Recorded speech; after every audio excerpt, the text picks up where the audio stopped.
জঙ্গলে আছে। আর বড় দাদা যখন জঙ্গলে আছে তো মা পুরো ভালো করে শিখালো, এইটা বলতে হবে, এইটা করতে হবে। আর নিজের ছোট ছেলেকে কি করলো, বাবার কাছে যাওয়ার জন্য প্রেরণ করলো। যখন ছোট ছেলে বাবার কাছে চলে গেছে আর পুরো রান্না দারুণ রয়েছে, তো বাবা এখন খাওয়া খাবে। আর বাবাটা জিজ্ঞেস করছে তুমি কে? তো ছোট ছেলে বলছে আমি তো এসাও।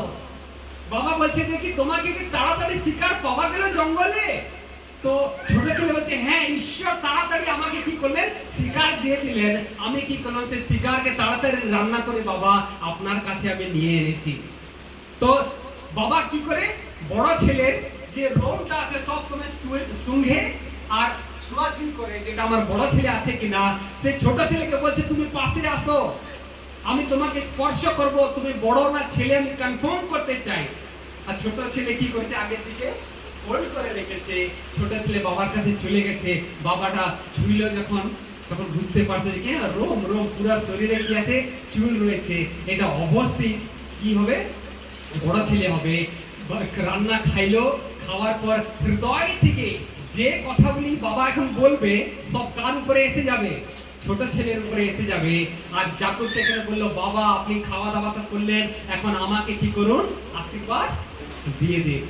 আর বাবা কি করলো, হৃদয় থেকে যত ভালো ভালো আশীর্বাদ, মানে তোমার জীবনে বহুত আশীর্বাদ হবে, তোমার ছেলেকে বহুত উন্নতি করবে, তোমাকে ঈশ্বরের জায়গাটা দিয়ে দেবে, এইরকম ভালো ভালো আশীর্বাদ হৃদয় থেকে ঈশ্বর কি করলো, নিজের ছেলের জন্য দিল। দেওয়ার ছিল বড়টাকে, কিন্তু কে নিয়ে নিল, ধোকা দিয়ে ছোটটা নিয়ে নিল। কতবার ধোকা দিল, দুবার ধোকা দিল। এখন যখন বড় ছেলে শিকার করে আসেছে, তখন বাবার কাছে রান্না করে আবার যাচ্ছে, বাবা আপনি তো বলেছিলেন শিকার করে আমাকে খাওয়া, আর দেখো আমি কি করছি, শিকার করেছি, রান্না করেছি, আর আপনি খাওয়া দাওয়া করুন। তো বাবা বলছে তুমি কে? তোমার মতন তো আরেকটা আগে আসলো, সেটাকে যদি তুমি এসাও হো তাহলে সে আগে যে আসলো সেটাকে।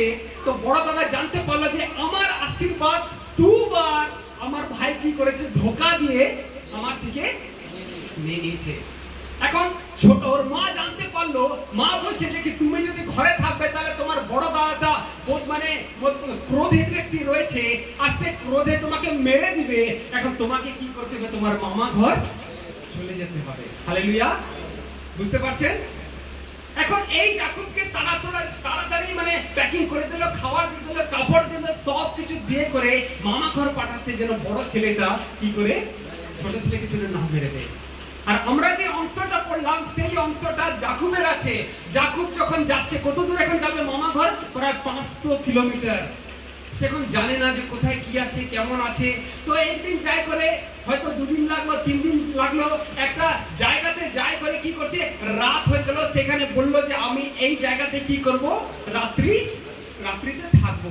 যখন সেখানে রাত্রে থাকছে, মাথার নিচে একটা পাথর দিয়েছে, বালিশ করেছে, তো সে স্বপ্নতে দেখছে যে এখানে একটা বড় সিঁড়ি রয়েছে স্বর্গ পর্যন্ত পুরা। আর সে স্বর্গ থেকে পৃথিবী অবধি কি করছে, স্বর্গদূত যাচ্ছে আসছে, যাচ্ছে আসছে, ঈশ্বর সিংহাসনে বসে আছেন। তো সে হঠাৎ কি হলো, ঘুম থেকে উঠে গেছে, এই স্বপ্নটা আমি কি দেখে নিলাম, এটা কি ধরনের স্বপ্ন, মনে হচ্ছে এইটা ঈশ্বরের স্থান হতে পারে। তো সেইখানে সে মান্নাত করছে, একটা কথা বলছে ঈশ্বরকে। সে বলছে হে ঈশ্বর, যদি আপনি আমার সঙ্গে সঙ্গে থাকুন, আর আমাকে যদি আমার মামা ঘর অবধি যদি পৌঁছাবেন, আর আমাকে খাবার দিবেন, আমাকে পোশাক দিবেন, আর পরে যখন আমি আমার বাবা ঘর আসবো, যদি কুশল মঙ্গল মানে ভালো অবস্থাতে যদি আসি, তাহলে আমি কি করব, আপনাকে দশমাংশ দিব, আপনার এই জায়গাটা ভবন হবে, আমি আপনাকে দশমাংশ দিব, আর আপনার নাম করব। কি বলছে, দেখো বুঝতে পারছেন? যখন রাত্রে স্বপ্ন দেখলো, সে বুঝতে পারলো না কি হচ্ছে, সে সেখানে মান্নাত করছে। কি